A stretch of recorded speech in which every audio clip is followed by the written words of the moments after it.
Hello and welcome to ABW Live. How the devil are we all?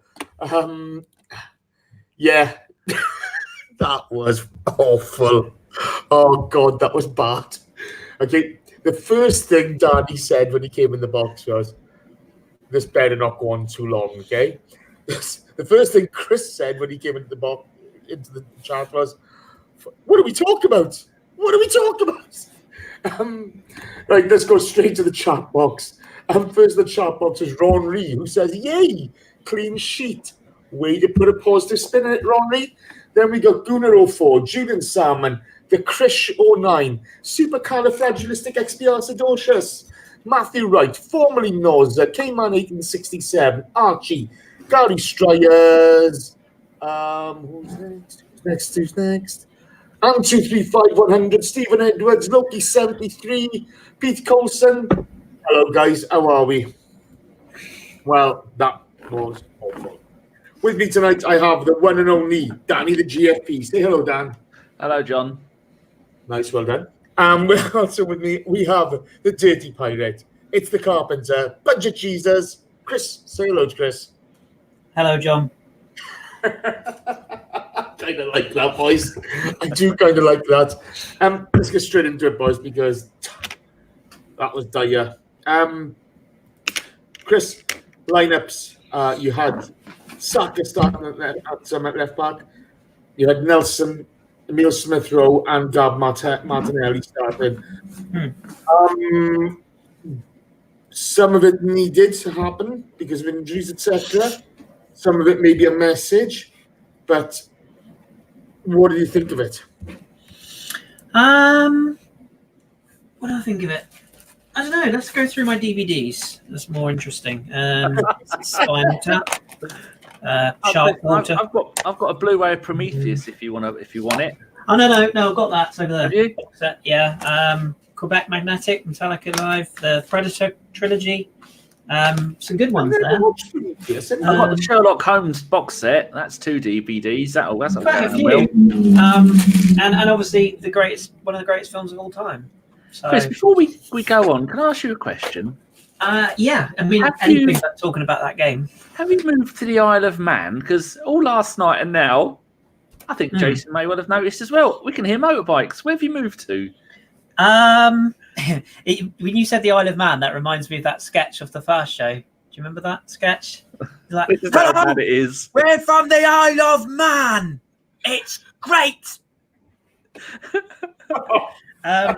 No, I've just moved. I've just moved from one side of the city to the other. This is my office. This is where I heal my hurts.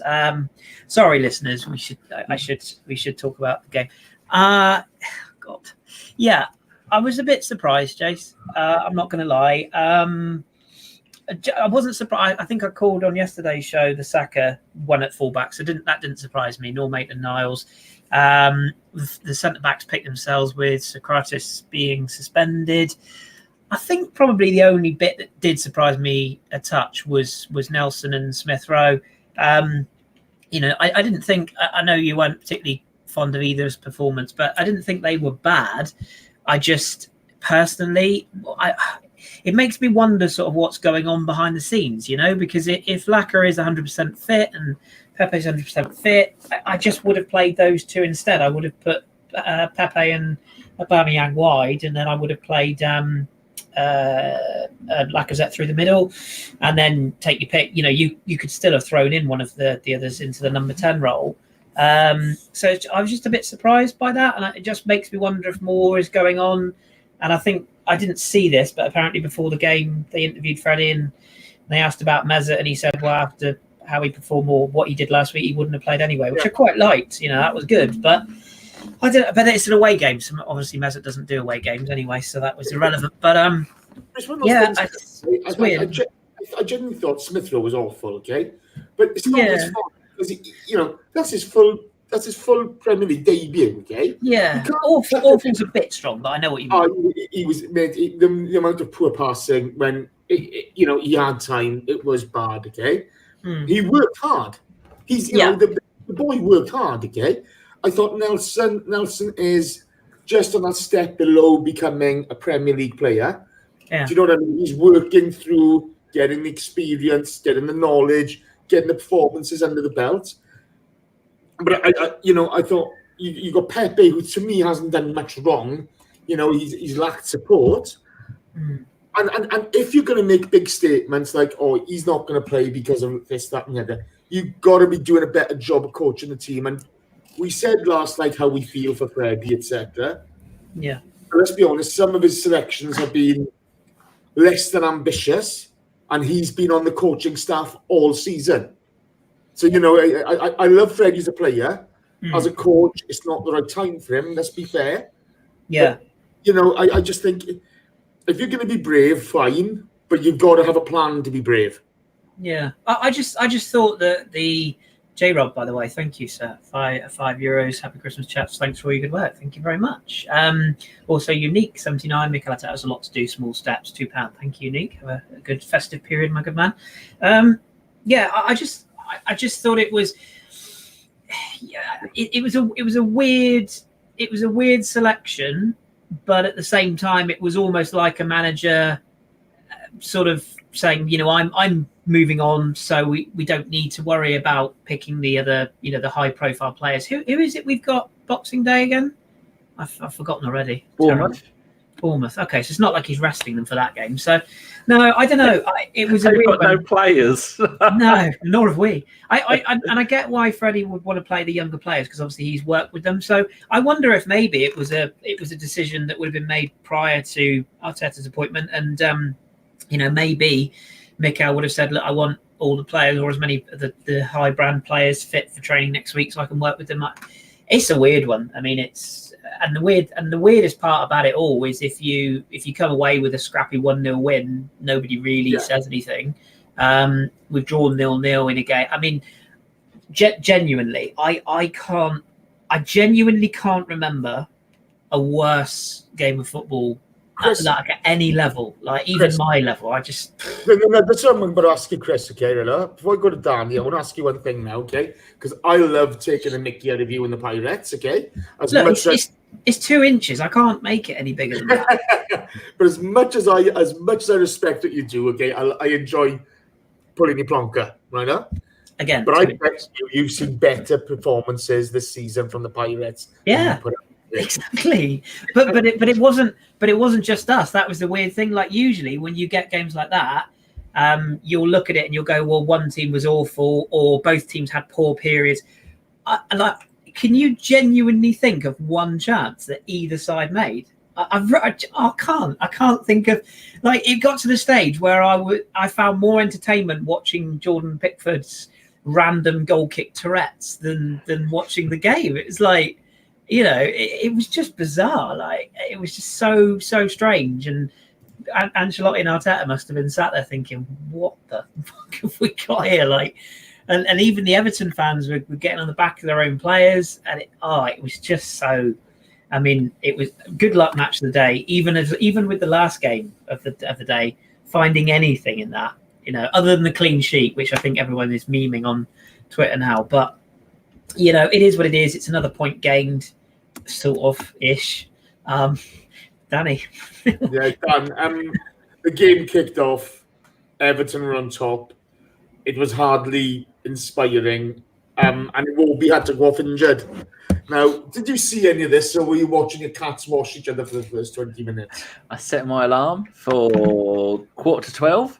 I woke up. Bergie was by my right knee. Dora was sat in the middle, and Dora was washing Uncle Bergie. And I thought, I'm going to stay here and watch my cats. And then Dora gave my hand a little lick. This is the kind of quality content, people, you can expect from now on for the rest of the season.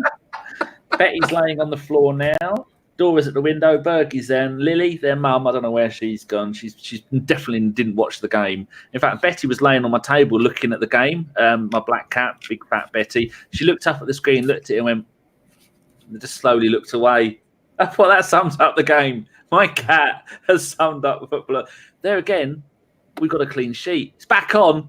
It's back on, people. Believe. It's Christmas. Don't make Jason sing again. We have to believe. A lot of people here are saying that that Saka was good, Torreira was good. It's nice to see him getting forward and doing the job that he's meant to be doing. Chambers was quite good at times, but I think someone else put in the chat box that at no point did Pickford have to use his hands. Good job with his T-Rex hands, yeah. So the gist of it is, Jace, I missed the first 15 minutes, and quite frankly, I win. I'm the winner tonight. Apart from the people, I think Stefan he thought the game was on later today. If that is true, Stefan, you, sir, have won. You didn't have to watch that. Again, the chat box, they've always got it right. They said that neither team wanted to lose today, and I think that was it. But I loved what Freddie said about Ozil after your display last week. That's why you're not playing. Oh, excellent. Imagine paying to see that game. I was thinking that, okay, because all the fans have gone up there. You travel up to Liverpool, and it's pretty grim that journey anyway, okay. And then you've got to watch that, okay. As is the city. Can I go there? Oh my God! It was like, my notes here, okay. John Bernstein. I woke up at 4 a.m. for that shit. You deserve a bloody medal, sir. Yeah. So Richarlison dive, Sigurdsson free kick wide. Two poor teams. Luiz hard in on Calvert-Lewin, good man. ESR struggling. Saka yellow, kicking the ball away. ESR screws up the counter, awful pass. Everton a snidey little bunch of twats. Davis jumping into Saka. Plenty going on off the ball. It was awful. I mean, the first half was... here we go. The stats in the first half, okay? Possession, 47%. Them, 53 us. Shots, 5 to Everton, 1 to us. None on target. 2 corners to Everton, none to us. 5 fouls to 4. We couldn't string together 4 passes, Dan. Couldn't string together 4 fouls. Look at Julian Nagelsmann. He loves the show so much. His team are losing 1-0 to Augsburg, and he's watching the show rather than watching Red Bull. Not Red Bull. Arian, watch something else, bro. We're awful. I'm sorry, mate. Don't give it away. I hate spoilers or anything, but this game was just. These are professional players, even the youngsters, and I got a lot of. I like Smith Rowe, I like Nelson, I like Saka. I think Martinelli's an absolute star. But Kris, we weren't putting them in position to succeed today, were we? I mean, I thought there was no lack of work rate from them, but there was a definitive lack of quality on the ball. Probably for me, Martinelli and Saka, the standout players. Martinelli's standout player at the front 4. Saka, did very well. Chambers and Luiz were solid, but there was nothing much coming at them. The midfield were okay, but not dynamic. Oh God, it was painful. Yeah, I mean, I just don't know what to say. I thought Nelson had a few moments where he looked positive. The weather was nice. The colours of the shirts were pretty. Yeah. I mean, there is one positive note from the game that we're all missing out. Chambers gets booked. So he's got Christmas off. Oh, there you go. The classic. It's always fun. You can't accuse him of being daft, can you? Yeah. No. It's like the perennial relegation 6-point a game, wasn't it? Like you said, where neither side wanted to lose. And it's just it wasn't that good though, Kris. It wasn't that good. No, it wasn't. It really wasn't. And neither team wanted to attack seemingly. And there was one very, very brief moment in that second half where I think the pace increased by about 3%. You thought, oh, and then it just didn't happen again. And I think Michael Keane twatted it into touch, and then we twatted it back into touch the other side. And it's just like you say, I mean, positives. Martinelli, like you say, the kid takes tackles and he just keeps working his balls off. He's a real talent. We've got to be careful how we manage him, of course, but it's good to see him get minutes. I mean, and like I say, I've stopped short of giving the defence, credit as such, because they didn't have a lot to defend. But, it was one of those games where I suppose that's one thing you could say, I guess, and I am stretching, but maybe you could say 5-6 weeks ago, at the point where things were going badly under Unai, maybe we would have lost that game because we would have switched off for a second and conceded a stupid goal. Maybe, the focus was there. But then even then, and, I got nothing against Callum Chambers. I think he's a decent professional. He's a little bit limited. But when he gave away that foul right at the death, I thought, here it comes. I think a lot of people did. Moise Keane up at the death to score and run to the Gladys Street end with Ferguson on his back or something. It just sort of felt like it was going to be one of those moments, but genuinely, mate, the only positive I can pick from that game is it's over. Like I just, and I really hope that it's going to be like this for a while. I hope the games aren't going to be that bad, but we're going to have to get accustomed to having some scratchy performances for the next few weeks. I mean, I couldn't add a lot more, mate, to be honest. Dan, I mean, we're looking at that. In the second half kicked off, you had Delph. I thought Delph was luckiest in the pitch. He dived into a challenge, no action taken. He's clearly off his feet. It was he's lucky to clip somebody. Richarlison fires wide. Xhaka denied in the box. Pickford saves from Aubameyang after a corner. Was that the one where Aubameyang should have laid it off to Smith Rowe? No. That comes later. I'm going to come to that in a second. See, I get our two chances mixed up because there were so many of them. Honestly, I mean... We got a donation, Jace. Where? It's on the screen. Oh, it's a question. Julian Nagelsmann has it. When's the next episode of the Hipsters podcast, Kris? When Arsenal create a chance next, so you probably expect it in 2024. No, sadly we've died, Julian. But there's a little something in the wings which might be happening, which is nothing to do with ABW, but might be involving me. So look out for that in the new year. Maybe we'll see what happens. Another court case. Yeah. I'm Who's the Wimbledon striker? John Fashanu. Cuckoo. No. Just John masturbating in public. John Welsh. Happy birthday. No. Oh, what was his name? Oh, he's all over the press this week. It literally was all over the press. All over the press this week. I don't know who that was. I'm going to try and find some more DVDs while we're talking. See if I can. Dan, the Aubameyang chance. I mean, it wasn't easy, but was it Akin Fenwick, Jace? No.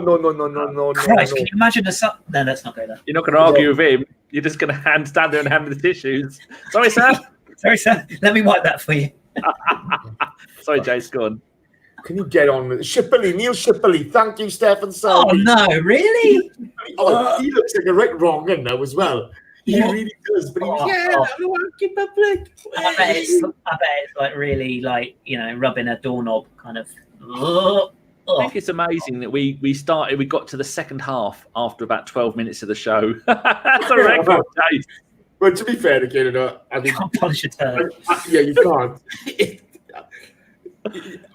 I bet you, all three of us thought, do we have to do this? It's a new game for us, Jace. I can play a new game. It's a little bit like, it's called DVD charades. Okay, right, okay. I call this one the Arsenal attack. I'll come back with more when I found some more. Oh, we could do film reviews. You just held up DVD of The Vanishing. Yeah, we could do DVD reviews. The new Star Wars is shit. Don't bother seeing it. I saw the Joker. I thought it was really good. I can see why people didn't like it, but yeah, it was very good. Okay, get back to the game, boys. Because why? Don't ruin it, Jace. We had something going there. That's something people give a fuck about. It's Christmas. Dan Aubameyang, he wasn't great today, was he? He wasn't great today. It's almost as if Drew is back in the ABW WhatsApp group. He's in the ABW live one because Drew's brilliant. And no sooner did Drew say, "Mark my words, dude," trying to high five us as he said it. If you make Aubameyang captain when the club is in a little bit of turmoil, that is the absolute worst thing you can do. And what happened, Jace? Made him captain. Made him captain, and we've turned to shit. Not his fault, but he is not leadership material. He is not going to grab you by the balls and make you. Oh, is that a DVD of when we were good? No, I'm just entertaining the viewers. You carry on. Yes. So, and he's been terrible. I mean, that one where in the second half where he got the ball and then rather than laying it off to Smith Rowe, he got. Oh, I haven't got my one at the moment. That's terrible. So and he kicked it. I could have kicked the ball harder than what he did at the keeper. Pickford waited for the natural forces of gravity to slow the ball down on its own. He put his hands behind his back and went, "It will stop in a second." There you go, it stopped. Aubameyang, what are you doing? It's almost like Aubameyang has gone, "I want to go," and I can't say I blame him. But under Arteta, you could flourish. Arteta has been at a club where they play the best football in the world at the moment. Recently, last season.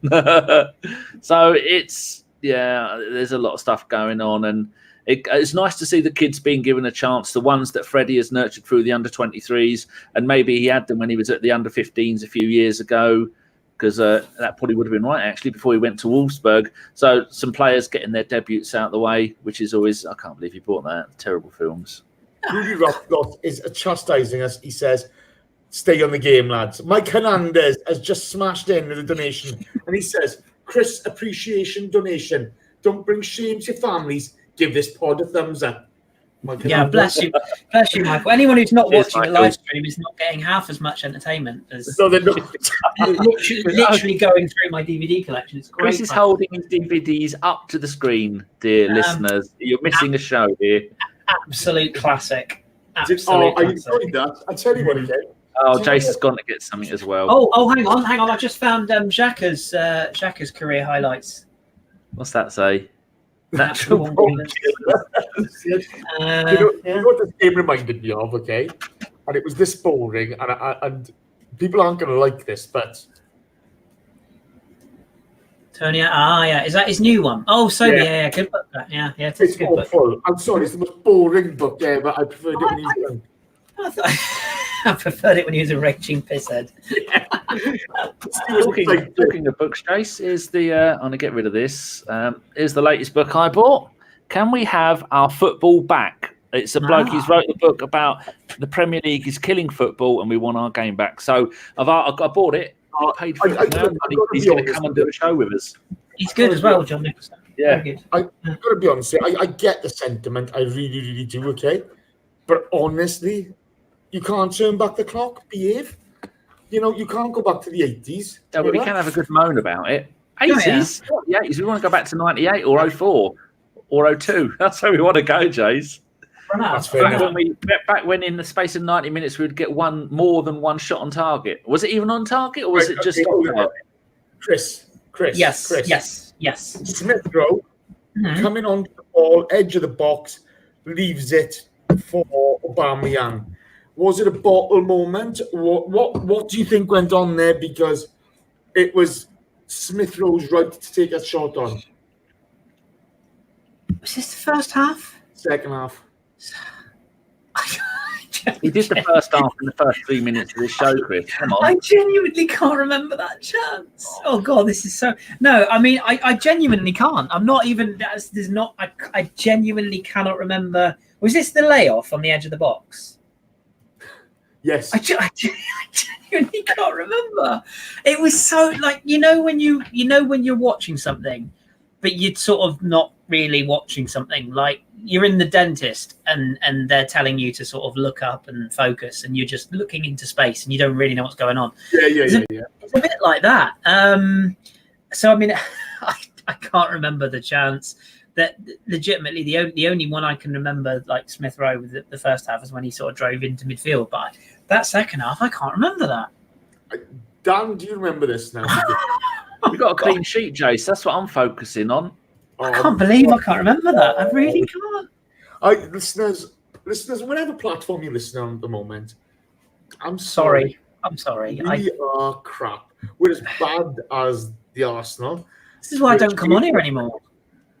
Well, I'm high as a kite, Jason. No, Anna, my friend, is a Liverpool fan. She came around last night. She bought me this. She filled it with one scratch card and full of sweets and chocolates. I've eaten that full of fucking chocolate whilst watching the game. I don't even know where I am. I'm so high on sugar. I've become a diabetic during the second half.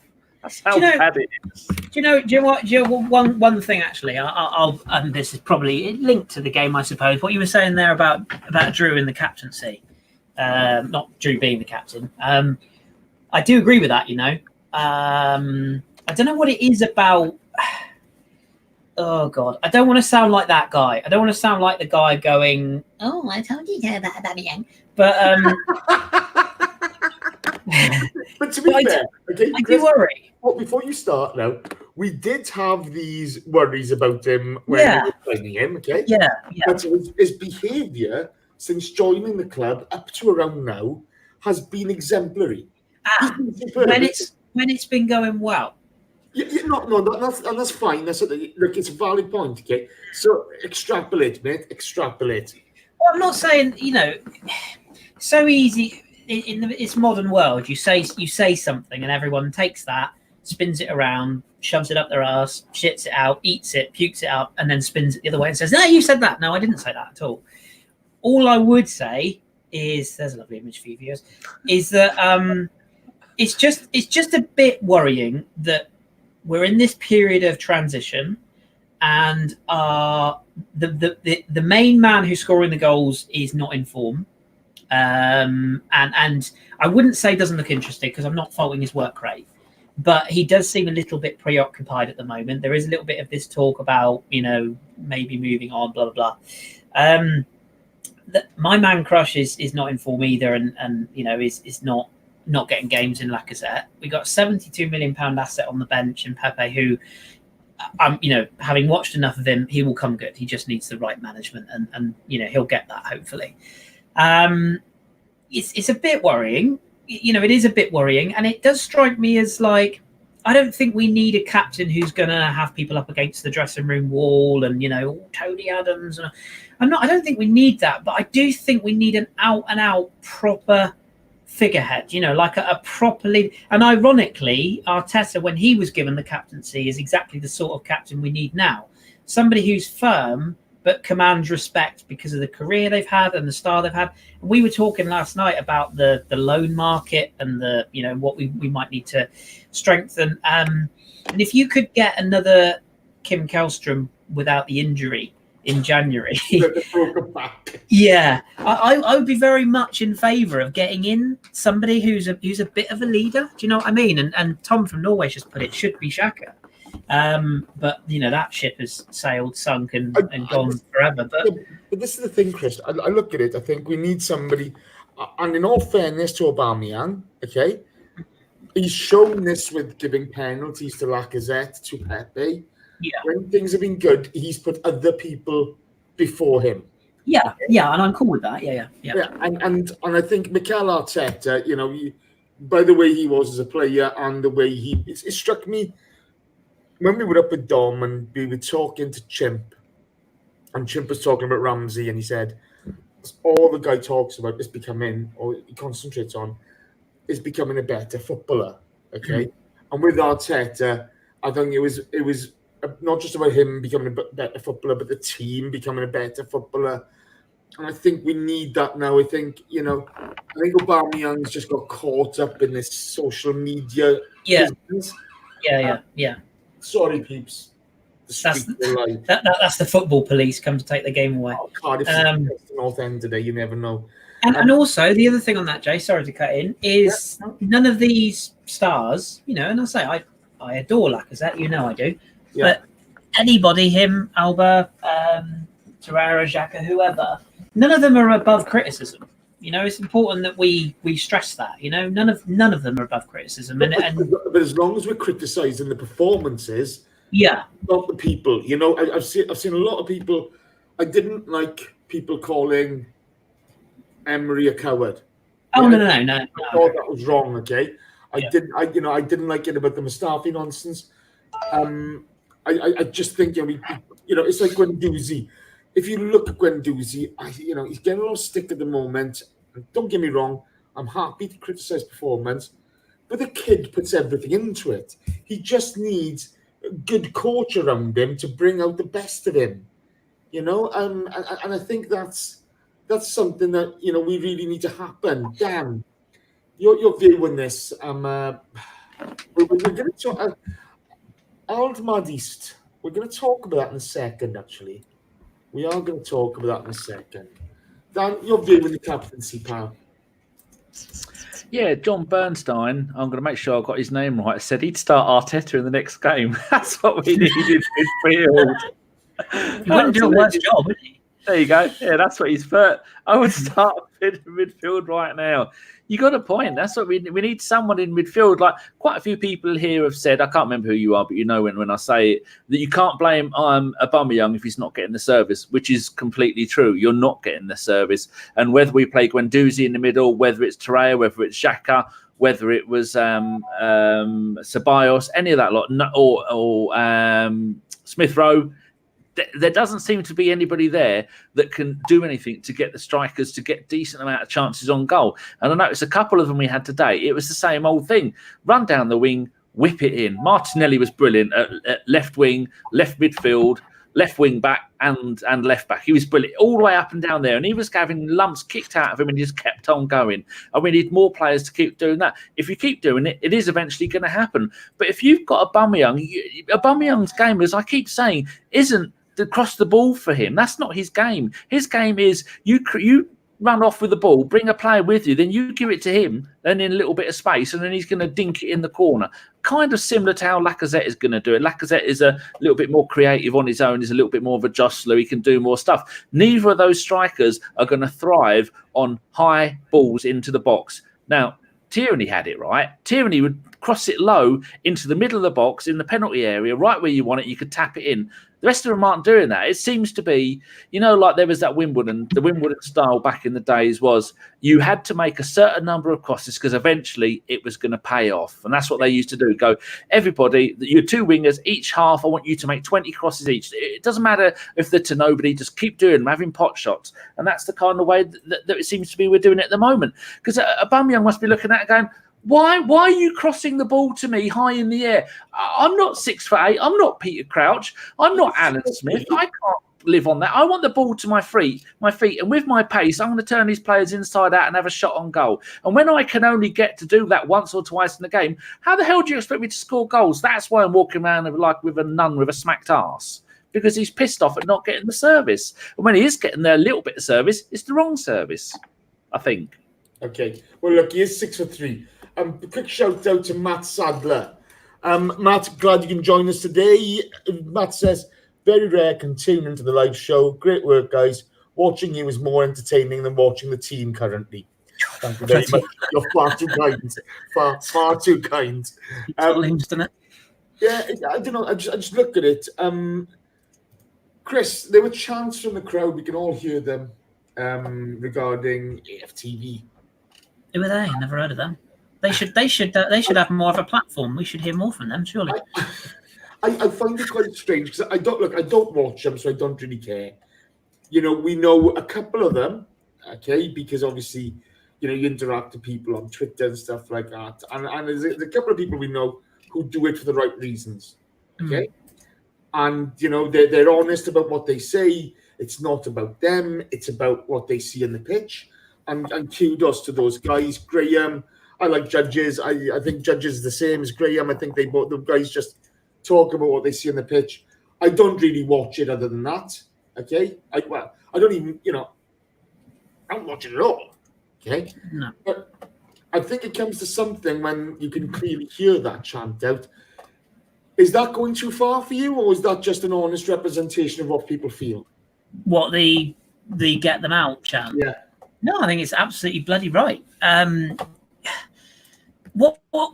Let me ask you a question. What have all fan channels of all the clubs that we know? What have all fan channels got in common? They want us to win. No, the word begins with T. toxicity. Every single one of them has a toxic nature. And what else have all fan channels? And I'll throw into this reality TV channels. Controversy. Yeah, but they're all people who are desperate to be famous or desperate to have some sort of following, some sort of, fame's probably a strong word, but do you know what I mean? It's controversy. I watch, as you do, Danny, I watch a lot of streamers. And you know the people that you watch and the reason you watch those streamers, I'm talking the video game industry, you watch it for the personalities and for a game you enjoy somebody playing. And you also can tell the shills, the ones who are watching streamers because they've got sponsorship deals. They're pushing this, they're pushing that. Oh, do this, do that. Oh, I'm on board with this, on board with that. And unfortunately, AFTV, in my opinion, and I'll say this live, and this will be on YouTube. If people don't like it, that's absolutely fine. This is genuinely my opinion. I don't blame Robbie or any of their crew for making money. If somebody said to me, Kris, I'm going to pay you 300 quid a week, just for argument's sake, I'm going to pay you 300 quid a week to come on YouTube and call every player a see you next Tuesday. I'd do that. And if anybody thinks they wouldn't do that, you're a liar, because you would, because it's easy money, it's easy controversy, and it takes no real thought or brain, right? Really? You think we'd do that? I wouldn't do that. But on the flip side of that, as Jason said, there are people who have a genuine voice, who want to put their voice out there and they want to share their opinions. And I'm all for that. I've listened to podcasts before. I've listened to YouTube channels before where people have been controversial and have said things. You hear professional pundits say things that are absolutely asinine. But there's a way of doing it. And the thing that really got me was the other day when I was watching, somebody retweeted onto my timeline, the conversation on TalkSport between Simon Jordan and Robbie. Oh, jeez, I heard that. And I found that eye-opening. And the reason I found that eye-opening was because Robbie's a very intelligent bloke. And fair play to the guy. He's made a lot of money and he's built up a business and he's done well for himself. Every point Simon Jordan threw at him, he couldn't really answer. He couldn't really justify. He couldn't really talk his way around, in my opinion.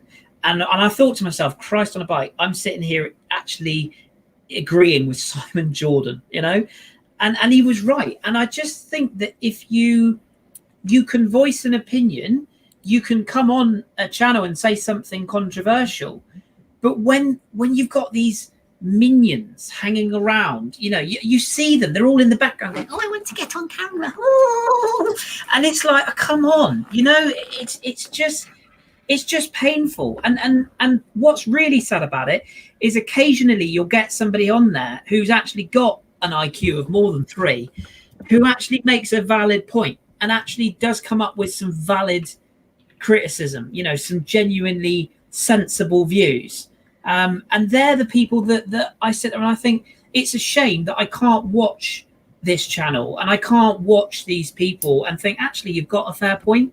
And that's probably where I do feel a little bit for Robbie in particular, because I don't think he's a bad bloke. I think he is a genuine fan. But when you're dealing with some of the people on there, and let's be honest, that a lot of their regulars are characters, they're personas, in my opinion. All right, it doesn't mean I'm right, but in my opinion, they play up to the cameras. Nobody goes to a match in full merchandise without a reason. Do you know what I mean? Like, nobody goes to a match effing and jeffing, pretending they're Eminem's love child without some sort of fame seeking behind it. And that's the bit that bothers me about it. If you've got controversial views, go on Twitter. That's fine. You've got a controversial view, go on Twitter and voice that and have arguments with people all day long. But to go on a channel which is let's not forget, associated themselves as an Arsenal fan channel from the fans, for the fans on behalf of the club. And eventually the club grew a backbone and went, do you know what?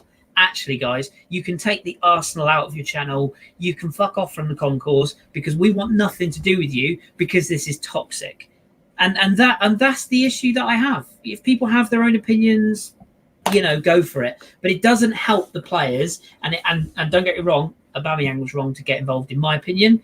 But it does not help this club, and it doesn't help what we're trying to be, and trying to build as a club when you've got these people that are being controversial for the sake of hits and clicks. And I know that's the world we live in, but I genuinely don't think we've ever done that, have we? I don't think so. Personally. No, not for hits and clicks. I mean, look, we all lose a rag now and again, and I can understand. You don't that. lose your rag, Chase. Shocking, I know. Funny enough, GP puts in the box here. I think Talk Sport are far worse than AFTV. Yeah, that's the question I was going to ask you, Chris. What would you rather watch, AFTV or Talk Sport? I wouldn't want to watch fucking Talk Sport. They're all a bunch of fucking arseholes. No, at least AFTV, they put decent quality. They do good stuff. And there's only one person on there that most people go they don't like. The rest of them are all okay. No, bear with me a second now, okay? And I'm only going to say this and then end it. So just wanted an opinion because Sorry, I went off on one there. But the game is shit, so it's far more interesting. But there's one particular member of AFTV. The big dogs abuse Rambo got from him. I mean, dogs abuse. He wouldn't fucking say it to his face because the Rambo would knock a cunt out. Yeah. Okay. Like Van Persie, you know what I mean? He'll be on his ass, and that's the bit where we all go over the top now and again. But I don't know. I just find it. It's like if you're using it to be vitriolic all the time, and don't get me wrong, I get it when we're passionate about stuff. Nobody understands that more than me. Okay, you're passionate and stuff like that, but you hear so much nonsense, and then people purport to be nice guys, family guys. Yeah, so why not be? I don't like. Why not? And that's exactly my argument. If you come on and everybody sort of comes on here and like you do it with Jace, Welsh Justice, is the dodgy pirate and all that. That's just a bit of fun. Like we don't actually, do you know what I mean? That's our personas, and people tune in because they like our personas. They like us as people, and that's why I would tune in. If I listen to a podcast, just for example, I don't agree with everything that is said on the Footballistically podcast. I genuinely don't. I think some of the stuff that what's Jeff's mate called, the betting guy who's on Alan. I think he's brilliant. And I think the guy's a 42-carat prick, but at least, but at least he can articulate himself and he can back up his stats, and he can come at it from an educated, well-versed background, and he can have a debate with somebody. When you've just got somebody, slobbering over a camera and just effing and jeffing and shouting the odds and having a big crowd, but that to me is not real. And this is what bothers me when you meet these people in person. And I have actually met I've met two of the people who are or have been associated with AFTV, and as somebody put in the chat box, the two people that I met were absolutely fine, no issue whatsoever, perfectly nice people. And then all of a sudden it's like, lights, camera, action, and now it's time to act. And that's the bit that I can't get on board with. It's funny, isn't it? Because the genuine people who do that, and it's a good platform for a lot of fans to sort of vent and what have you. Unfortunately, sometimes things get taken over, and when it comes to that being chanted in the stands, I just found that really interesting. It wouldn't happen in the pub, Jace, would it? You wouldn't go in the pub and put on a circus act with your mates in the pub, would you? Because nobody would give a fuck. Because it's not the internet. Yeah, you just sat down there. People would just be like, who the fuck's this guy? Get him out. Like, do you know what I mean? Exactly. J-Rob says, he donates too quickly, he says, I do watch Lee Judge's chaps and Turkish seem genuine. And I think that's the thing. There's a lot of people who go on there who are very genuine. And they are very genuine, And as Kris said, good luck to everyone. I don't watch it. Do you know what I mean? But I just thought that was fascinating today, hearing that in the crowd. I just thought it was really fascinating. And also, go on, Danny. I would point out, so our mate Sophie's been on him plenty of times from the hybrid squad. She goes on there, but she usually goes once you get to the 10 o'clock, maybe even once you get to the 7 o'clock show. I like Hawkesbury and Jacobs. I listen to those. I will sometimes listen to who's the Man United fan who does it late night that Sophie goes on with. Used to do Soccer AM. What's his name? Oh yeah, I know the guy you mean. I can't remember his name. Him. He's all right. He's all right. So there's only certain parts of TalkSport that are absolute load of shit. But those the Hawksby and Jacobs are always good. The one Sophie goes on is really good. And like J Rob, thanks for the money, J Rob. Like he's saying that I follow the Judge, I follow Turkish, Claude, who's the Dan, Graham. I follow loads of them on there. They're all decent people. And so I don't listen to any TalkSport apart from Hawksby and Jacobs, and I watch quite a bit of AFTV and I like it. So there you go. I think there's a way of doing it. We're all fans of Andrew on Arsblog. He's probably the godfather, started all of this generation off. He said some things that I've gone, what are you on about, Andrew? But there's a way of doing it, and it's like... I think it's fascinating at times because, like you say, it's like, you listen to some people, you get to know some people via Twitter or whatever, and it's fascinating talking to them.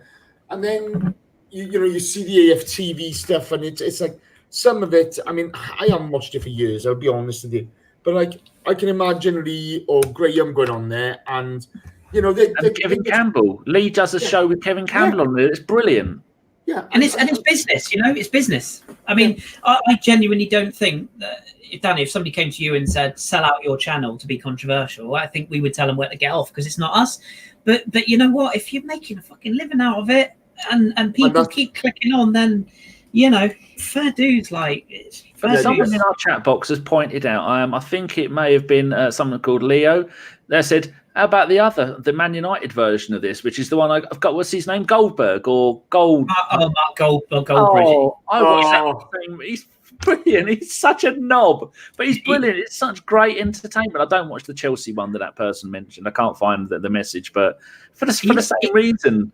It's entertainment. We do. I gotta be honest. I see his tweets go up my timeline again, and he cracks me up. That boy does. He's so full on into it, doesn't he? Yeah.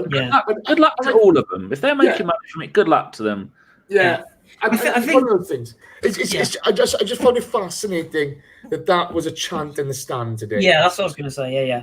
But I think that represents the club, Jace. I think that represents where we are as a club. People, again, sorry to refer back to streaming again, but it's something that I picked up on last night watching somebody. I watch a lot of FIFA streamers, and there's a big hoo-ha at the moment about the makers of the game. EA Sports make a lot of money at people's expense, and basically just going, we're making money, screw you. And a lot of the streamers are saying, everybody gets in their high horse on Twitter. Twitter is not the majority. People seem to think that Twitter is the huge swelling of support base. It's not. It's a tiny, tiny fraction. And those people that are actually in the stands today and are chanting that are probably the hardcore who do go week in, week out, who do have friends and family they go with, who, it's in their blood. And it's probably just their way of going, do you know what? We got a new manager. This is a new dawn. We're fucking sick of this. And they probably would have seen what would have been coming after today's game, inevitably. And I don't know about you guys, but the thing that I'm sick of as an Arsenal fan is being mocked. And I'm sick of it. I'm sick of it. Your club's a fucking joke. AFTV, I can't wait to tune in. It's embarrassing, it is embarrassing. It's one of those things. Funny enough, there's some great opinions in the chat box here. I've really enjoyed just reading some of these opinions, and it really does. There's pro, there's against. There's all sorts of opinions in there. The one thing about the fight is that, having done this for however many years we've done it for now, Chris, we've met some brilliant people, haven't we? And Danny. Sadly. We've met some brilliant people. It's allowed us to interact with some fantastic people we'd never have met if it wasn't for ABW and and you get the odd troll, but most of the time, 95% of the time, it's fantastic, and that's the thing I love about it is we don't make money. Every penny we get goes back into the show, and we're fans. Would I turn it down if somebody offered me the money? I don't think I would. No, and that's the thing, as I said, if you're in it for business and stuff, God bless you, good luck to you. And it's just my opinion. It's not the opinion of ABW. My opinion is that some of, and to be fair, it's not just AFTV. I should stress there are others, not always Arsenal people, but for me, this culture that we live in, it's a sign of the times. Controversy sells, sex sells. You know, that is what it is. You know, and that's what people associate with. I remember speaking to Dom about it at length. Me and you did, Jace, when we met years ago. You know, the more controversial that you can be, the more outlandish you can be. You know, no, it's a shame, but less people want to tune in for genuine opinions than can tune in with a clickbait title. You know, go on YouTube, look at just put, for example, put in the new Star Wars film. The videos with the highest clicks will be those with a controversial title or a controversial hashtag or something in it that separates them, and that's just marketing. You know, and that's the world we live in. But from my personal opinion, I would rather not earn a penny from doing this and talk to friends about this and have people. To me, the biggest compliment you can ever have doing this is when you get tweeted by people or you get DM'd by people with pictures of their with genuine comments where they say, really agree with you today, or thanks for everything you do, or that's what means the most. You know, not the people going, you're an F this, you're an F that, because I'm sure there's many people who think that about all of us, but that's what the block button's for, you know. And generally, I can honestly say, and how long have we been doing this for now? 5-6 years? 2013 we started it. Christ, the bike. And I think I came on about a year and a half, 2 years in. I can honestly say I've probably, I could count on one hand the amount of people I've fallen out with where I've legitimately gone, no, I don't want to have anything to do with you. Normally I can have a debate with people, you know? Funny enough, I just unblocked somebody yesterday and I had a ding-dong argument with him on Twitter, okay, where actually I'd have gone to have met him, okay? I really would have. Not going to end well. Yeah, I really would have, okay? Apparently Josh is still running as we speak. I was fuming with him and I just thought, just block him, blah, blah, blah. And now you look back and you think, all of it silly, wasn't it? All of it silly. David Mars smashed in the donation and he says, this is more entertaining than the match. Merry Christmas, you filthy animals. David, you've done well to get something out of it, haven't we? From all of us at ABW, Merry Christmas to you and the family, pal. Hope you're well, buddy. Cheers, bro.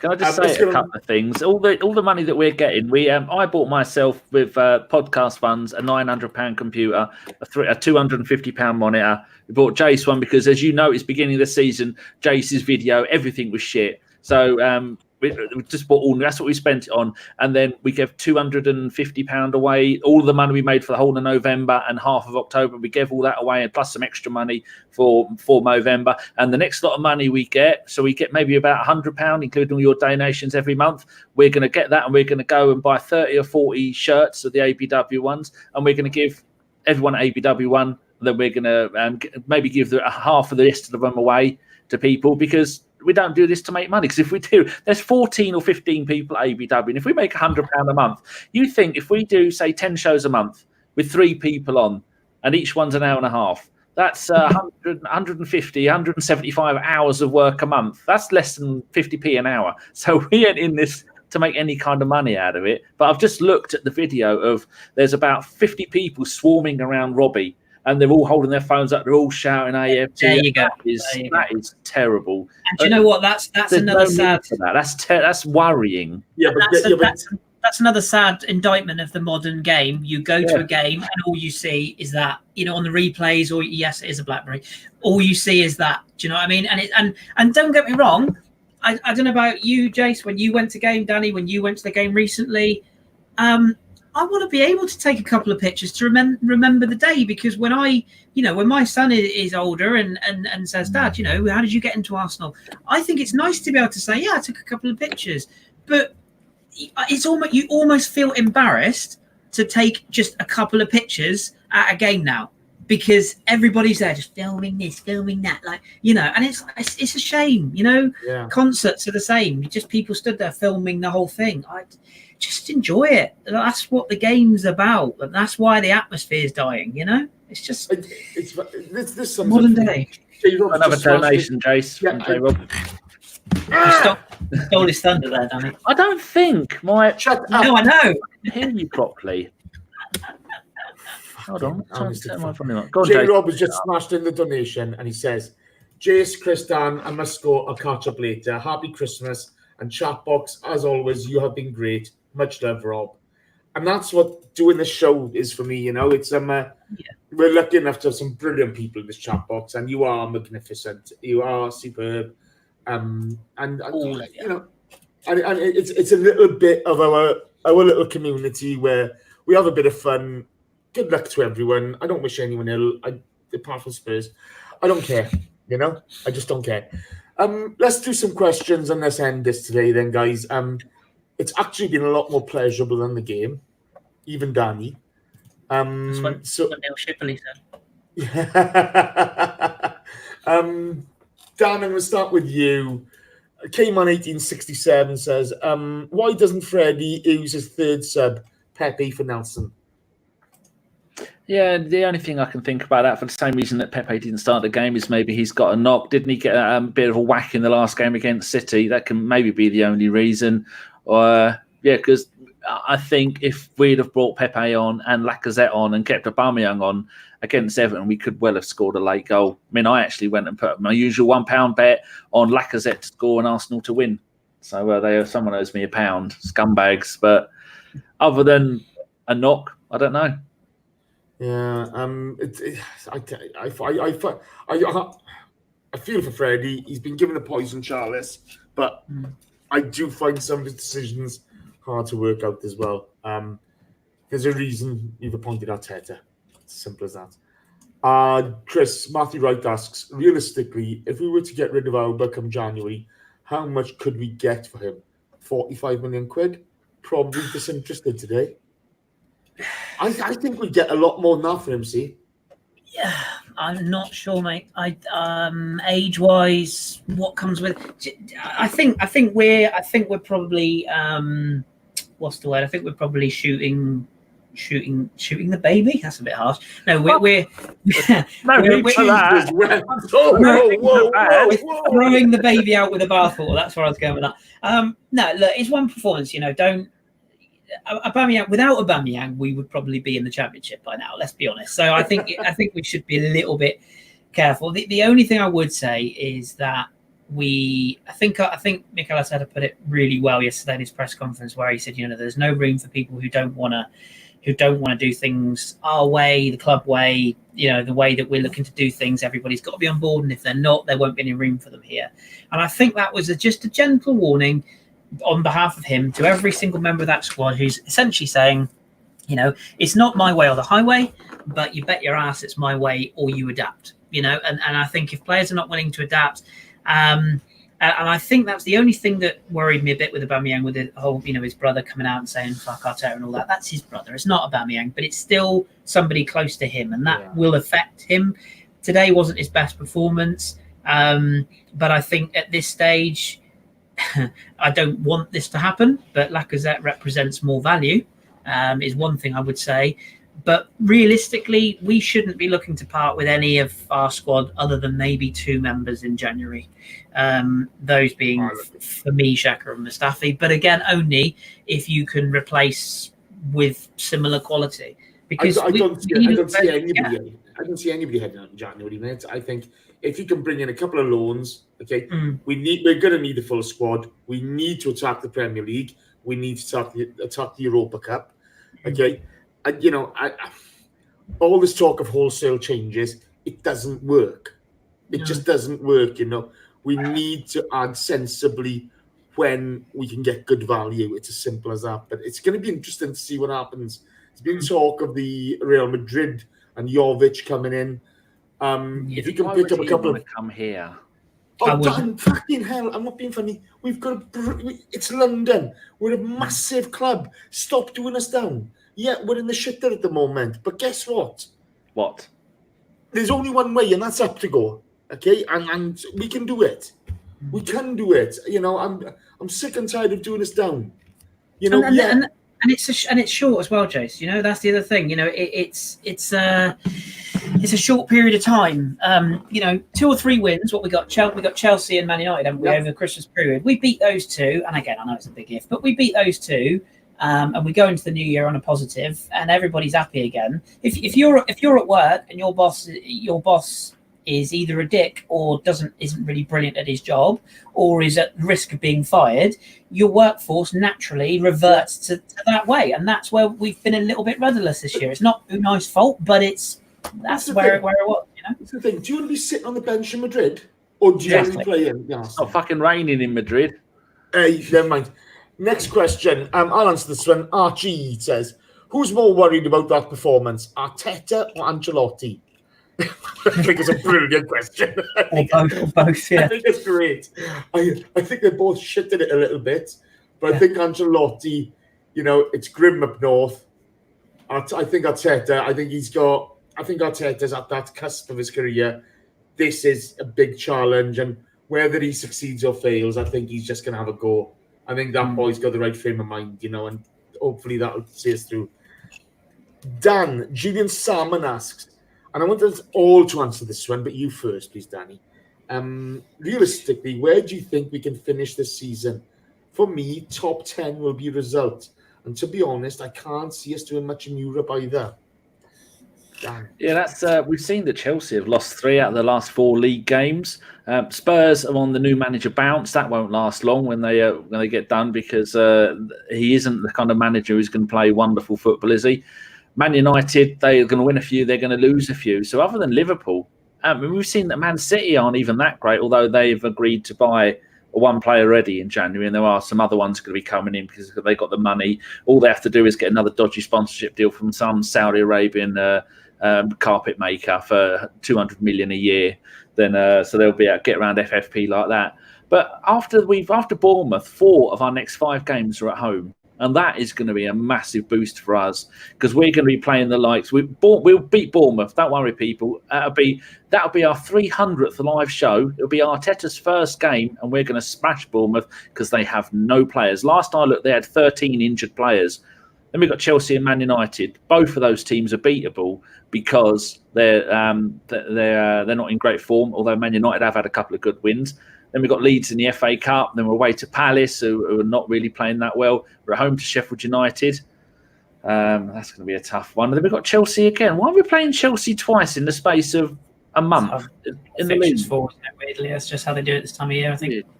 Googly moogly. So I think we can. And then we've got Olympiacos, a couple of games coming up after that. I don't think we're going to finish top 4. I think we could be 5th or 6th, something like that, maybe a few points outside of it. But you never know. If some people do get sold in the transfer window, if Arteta can get some loans in, there's been plenty of players that he'll have seen in his time at Man City that Man City have got rid of because they haven't worked out, that he may still have connections to.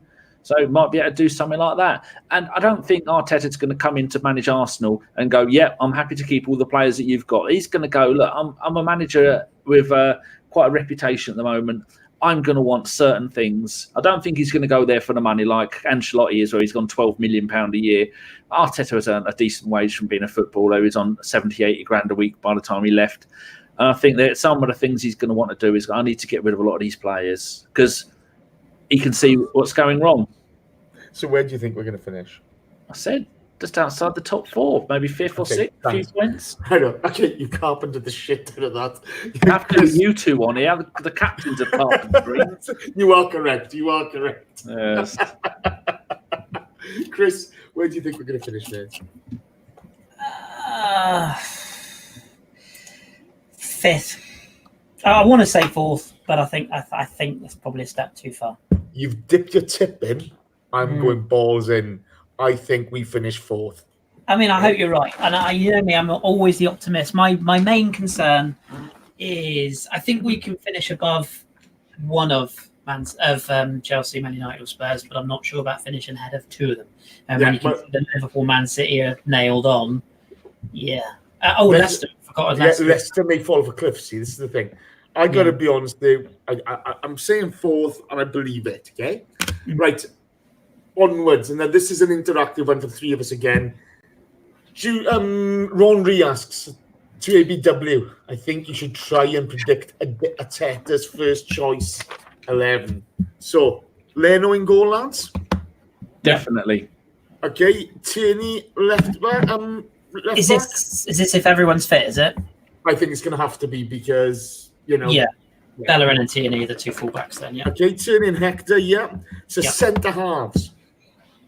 Again, I think Chambers. Yeah. And I think Luiz. it's Luiz. I think Holding and Luiz personally. Personally, I would like Holding and Luiz, but we only paid 8 million for Luiz. He's on 150 grand a week.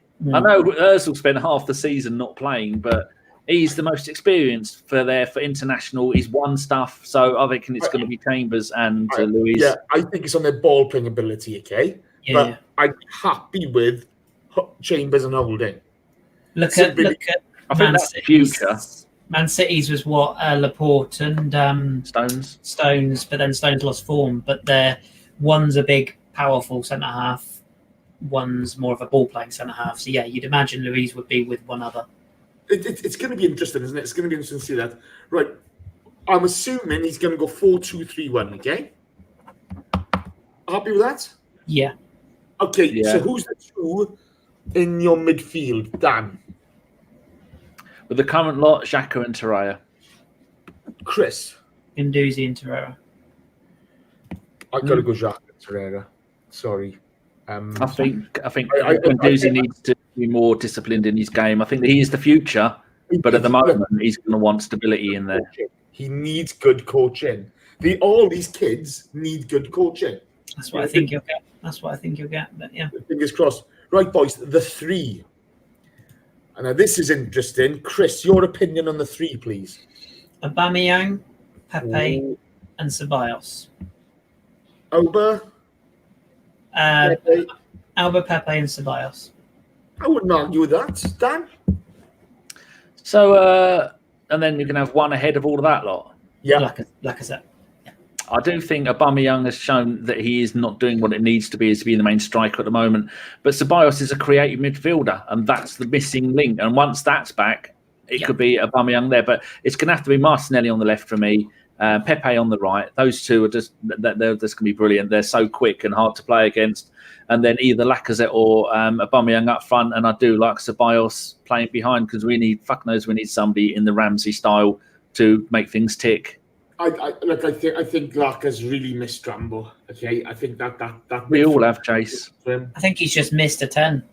Yeah, I think he's missed a creative player behind him. Ceballos is a really good footballer. I think he's had a really harsh deal. To be honest, it's funny. Even when he's had an easy ride, he hasn't performed, and there's no doubt of his talent. He played like 4 games, wasn't it, before he got injured? I mean, I know everyone says, "Oh, we only had 1 good game against Burnley." Yeah, but that's pretty. He played like 4 games. He had plenty of opportunities. So Stefan makes a good point, Jace. He says coaches will be Arteta's most important signings this transfer window. Yeah, I agree with that. Steph. Absolutely. Yeah. Steph is wise. You just won the chat box. Congratulations. You're right. I agree with that. And I also hope that he keeps Freddie on to work with those young players still. I think Freddie needs development as a coach, same way the players need development. I think it's pointless chucking, as you said, a baby out of the bathwater. Shooting a baby. Shooting a baby in the face, yeah, crack on. Let's just see what we can do about it. And I think the thing with Arteta is, he is somebody who'll bring people together, but he'll demand standards from those people. So that's as he should, 100%. Yeah. I just think it's interesting to do that question because Martinelli, I don't think he should start every game. I think he needs to be managed well. I think we need to develop him properly. Yeah. Maybe people will leave this in January, but we're gonna have to wait and see. Forminoza asks about Albert as well. We've answered that. Forminoza asks again, what's the story? I put that on twice. I apologize. John Bernstein, Kris asks, how much will we do in the transfer market in January? I'm guessing very little. Catch those loans until the summer. Yeah, very little. Very little. I think it's I think Arteta will get the backing if he does want to. I think if he clearly identifies a player he wants and they're affordable, he'll get the backing. But I don't think there'll be wholesale changes. I think the the operatus mandi, is that what it is? Anyway, I think the first thing that the board will have said to Mikel is, that's the one, is, apologies, but this is the squad that we've got to work with to the end of the season, get the most out of it. It is a good squad, as we said yesterday. If I had to put my head on the chopping block, I'd say 1 permanent, 1 loan would be the most you'd get. And I still think that's dependent upon 1, possibly 2 going out. I think we might end up loaning a couple out as well. I think you might see like a Smith Rowe go on loan, or a Nelson might go on loan. Yeah, I think Martinelli's done enough to stay as part of the squad. But yeah, I mean, even a Joe Willock, I think he's a huge talent, but he's gone backwards as the team's gone backwards, and a loan might do him good as well. So yeah, I think 1 permanent, 1 loan will probably be the most. And again, who knows where we're going to be? January's only 8-9 days away. Most of the I didn't put my hand in my pants; it's in my pocket. Look, see, but no, it's I think January's a long month. We're Arsenal. We never do business until the end of January, as we all know. So yeah, I can't see this board ham-fisting it in January, and it's not a great market, is it, January? So it depends on opportunities that present themselves to us, shall we say? Bang on. Jeffrey O'Hara says number 10 experiment should be over. 4-3-3 could suit us better. I think that's a fair point, mate. Yeah. You can play a 10 without having a 10. You can still play 3 and work around it. Marcus Hodges asks, any insight on Arteta's backroom staff? I don't have any at the moment. There is that one bloke, isn't there? What's his name? Steve Round. What about him? He was the guy who found Leicester. Yeah, I think he was the Leicester bloke, wasn't he? I think he was. I think he's been at Everton before, hasn't he? Good scout. Was he on the coaching team? Sure, was he the scout? Am I getting the two confused? I remember the name. He was. He became first team coach at Newcastle in 2007 under Allardyce, and then in 2008 became the new assistant manager to David Moyes at Everton. Yeah. And then assistant manager 2013, it was announced that Round would follow Moyes to Man United. And then Round started his new post in 2014 and was relieved of his duties at United to the sacking of Moyes. And then it says here on 2016, Round was appointed as director of football at Aston Villa. And then he left Aston Villa in 2008. It doesn't sound that great, does he? I don't know who we're... Who was the coach who was credited with getting all the Leicester players who went to Everton? Then that's who I was thinking of. Yeah, and me. Yeah, I can't think of his bloody name. But Steve Round, I know the name. But yeah, we need a key figure, because you want to get Mertesacker back doing what he does best. You want Freddie on the board and Steve Walsh. Steve Walsh, that's the one. Yeah, that's who I was thinking of. But yeah, I mean, Mikel will know his own people. There's a goalkeeping coach, isn't there? I think. Is it Brent? Is it Brent? It's what's his name now? Jerry Peter. Sorry, Steve. He's just going around his grave like that. He's rolling. Yeah, but God bless you, Steve. But yeah, no, I think that is going to be key, because he needs good coaches around him, and if nothing else, freshen it up. Freshen it up. I've just of Steve now saying, "I'm going to get you, Davis." So I put there, Jace, that Steve Round to join Mikel Arteta's backroom staff at Arsenal, according to Sky Sports. Right. Oh, if it's Sky Sports, then we know it's true, don't we? Because they're always accurate. Simon mentioned it on as well. I'm not sure. Simon mentioned it's bollocks. One last question, guys. And it's John Bernstein again. Ask, will we win a game again in 2019? Danny, you first. By the skin of our chinny chin teeth, yes, we'll beat Bournemouth and another clean sheet. Rock on. Our 300th show, we're doing it naked. Christoph. Yeah, we're at home, aren't we, to Bournemouth? Away. Oh, we're away. No, we'll be all right. We'll be all right. Yeah, be good to see Mikel. Hopefully, wears a suit in case otherwise Paul Scholes will get upset. Ginger twat. But yeah, no. Hopefully we get off with a good start. If nothing else, let's get a performance. If nothing else, let's get a performance. Let's see a bit of a little bit of fresh ideas, a little bit of something we can build on. Yeah, exactly. Obviously a win would be ideal, but you want. How dare you? Yeah, and I mean the whole thing. I mean, from the way the players warm up to the way the players conduct themselves, the whole thing. I want it fresh. That's what I want to see. Fair play.